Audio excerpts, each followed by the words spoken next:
He was quick, living up to his name as a top criminal. In less than 7 minutes, he was back, wearing a black robe, a wide flat hat on his head, a bearded mask covering his face, and a string of beads with a cross around his neck. I smiled. Perfect. Let's go. Wei Fengxia froze. What did you say? Let's go, I repeated. He threw up his hands. Go? Go where? You're joking, right? Who's joking? We're rescuing that prisoner on death row. You've heard of him, Luo Jixin. He has less than 2 hours before the electric chair. I'm getting him out. Wei Fengxia's voice shook. Wei, what is this? I only plan these things. No way out this time. You're doing it for real. Don't worry, you won't get into trouble. Once we're in the cell, I'll knock you out. It has to be you. Think about it. Tomorrow, your name will be in every newspaper. On the outside, you'll look like an innocent victim, but inside, you'll be the mastermind behind the escape.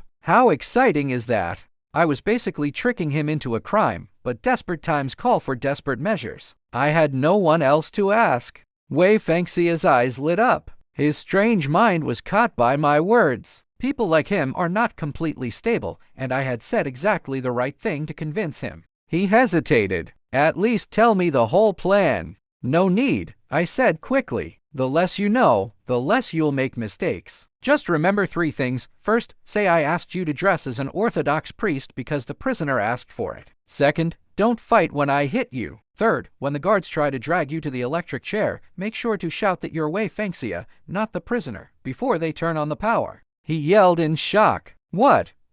Are you getting scared? I asked. He stammered. I think this plan is a bit weak. Let's go back and fix the details. I laughed. No time for that. By the time your perfect plan is ready, he'll be dead, and your plan will just collect dust. Let's go. I practically pushed him into the car. I drove straight to the prison. To my surprise, Wei Fengxia managed to walk in by himself without needing help. The waiting room hadn't changed much since I left, but the tension had grown stronger. Luo Jixin's time was running out. My return, with a priest next to me, made everyone in the room stare in surprise. I looked for Jack. He wasn't there. That was a relief. Jack was a smart officer, and my trick might not fool him. Since I was risking everything, I needed this to work, not fail badly. I glanced at Mrs. Luo, signaling her to stay calm. She knew what her husband had asked for and could guess why I had come back. But my signal wasn't needed, she was already calm. I went to the warden. With the execution so close, barely an hour away, he was busy preparing. I pointed to Wei Fengxia. I visited Luo Jixin earlier. The warden nodded. Yes, Colonel Jack brought you. Luo Jixin asked me to bring an Orthodox priest, I said. He wants to confess. Please let me take the priest to see him. The warden looked at Wei Fengxia for a moment. All right, a prisoner has the right to choose his priest. He waved to a guard. Take them in. We reached the death row cell easily. As the guard opened the electronic door, Luo Jixin looked up. I said, the priest you asked for is here. I spoke before the door closed, for the guard's benefit. Then the door shut. I walked towards Luo Jixin. Quick, take off your prison clothes. You'll dress as the priest and walk out. You can leave the prison directly. Don't be nervous, I'll be right behind you. There's a car outside, and we'll get out of here fast. Luo Jixin moved quickly, taking off his clothes. Wei Fengxia finally spoke. I don't want, he only said 3 words before my fist hit his head, knocking him out. I pulled off his mask and hat and threw them to Luo Jixin. I stood with my back to the door, blocking the small window. Luo Jixin, I said loudly, you'd better confess to the priest. This is your last chance. Then, in a whisper, I added, just walk out. Don't look back. Luo Jixin nodded, moving quickly. Very soon, he was dressed as an Orthodox priest. Even though Luo Jixin was heavier than Wei Fengxia, the big black robe, hat, and bearded mask made him look almost the same as the fake Orthodox priest. I signaled him to dress Wei Fengxia in the prison uniform.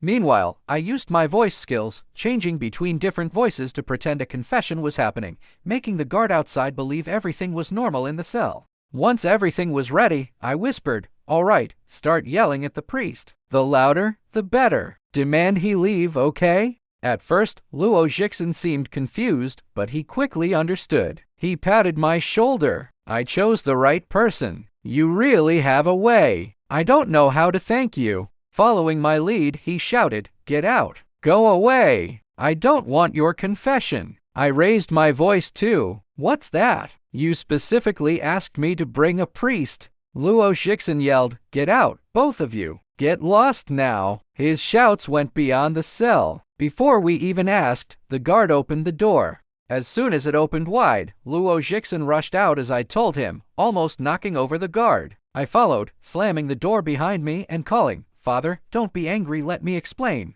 We hurried out, one after the other. This was the most dangerous moment. Even though I had closed the door, the guard could still look through the small window and see inside. If he noticed the person in the cell wasn't Luo Jixin, my escape plan would fail. And with so little time, there was no chance for a backup plan. The guard looked through the window. I had placed Wei Fangxia face down on the bed, with his back up, as if he were lying there upset. I quickly looked back. The guard showed no suspicion. I breathed a sigh of relief. Luo Jixin led the way, and I followed behind as we rushed towards the exit. Along the way, officers and guards asked, "What's happening? Is he okay? Did he try to hurt you?" I answered loudly, "He must have gone crazy. He asked me to bring a priest, then chased him out. It's terrible, Father. Please don't be offended." Luo Jixin stayed quiet, walking forward quickly. I kept apologizing to him, and we passed through the prison almost without problems. He knew the car's license plate beforehand and went straight for it. I stayed close behind, but just as I was about to reach the car, Mrs. Luo called from behind, "Mr. Wei, please wait." I turned to see not only her but also several lawyers, officers, and the warden. I couldn't exactly announce that her husband had just escaped. "Sorry," I said, "I need to take the priest back." "I'm terribly sorry." At that moment, I heard the car engine start loudly behind me. I turned around, shocked. Against all expectations, Luo Jixin had started the car. He clearly had no intention of waiting for me. In that moment, I wondered if Mrs. Luo calling me was a coincidence or part of a plan. The car sped forward very fast, driving away. I couldn't catch him. Luo Jixin leaving me right after escaping was unbelievable. Being betrayed so clearly, I was frozen for a moment, unsure what to do. But my mind quickly became clear. If I didn't move now, things would get worse. Ignoring the group at the prison gate, I ran forward, rushing through 2 streets before stopping a taxi to the train station. It had been well over an hour since I called Bai Su. She would definitely be there with the necessary things. I hurried into the station, and Bai Su was waiting. She rushed towards me. "What happened?" I was very angry. "Don't ask. I was tricked. We need to hide. Do you have any ideas?" Usually, I have many plans, but Luo Jixin's betrayal made me too angry to think clearly. Bai Su thought for a moment. "We'll buy 2 tickets out of town to make the police think we've left. But we can stay in the city. My father's friend has a big house. We can hide there easily." "Are you sure?" I asked. "My crime is serious. Will he take us in?" "Absolutely," she said. "He became important because my father helped him years ago. He is a respected person now." "Then let's go," I said. Bai Su and I bought 2 train tickets, purposely talking to the ticket seller to make him remember us. I knew my face would be in every evening newspaper, so the seller would remember us buying tickets. Then Bai Su made a quick call to her father's friend, and we waited at the station. The man himself arrived, driving his car. Before I got in, I said, "Mr. Huang, I don't want to involve you in this, if it's not convenient." He stopped me, looking annoyed. "Young man, one more word, and I'll lock you in the basement." I smiled. Mr. Huang was clearly a brave, old-fashioned man. At least we had a temporary safe place. The car drove into his mansion, a huge, traditional Chinese-style building, private and hidden. Hiding to people in a place like that was easy. 20 wouldn't have been a problem.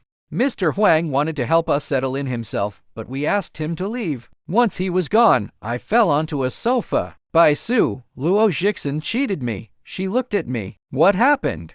I threw up my hands. The moment he got out, he left me. Not only am I in big trouble, but I also got Wei Fangxia into this mess. I only helped him to find the truth behind his case, and now I have nothing but a need to hide. Bai Su sighed softly. If you keep being angry, you'll never fix this. Her words hit me hard. She was right. I was too upset. Being angry wouldn't help. The situation had happened, but I still had choices. I had to find Luo Jixin. I needed to track him down and at the very least, turn him back over to the police.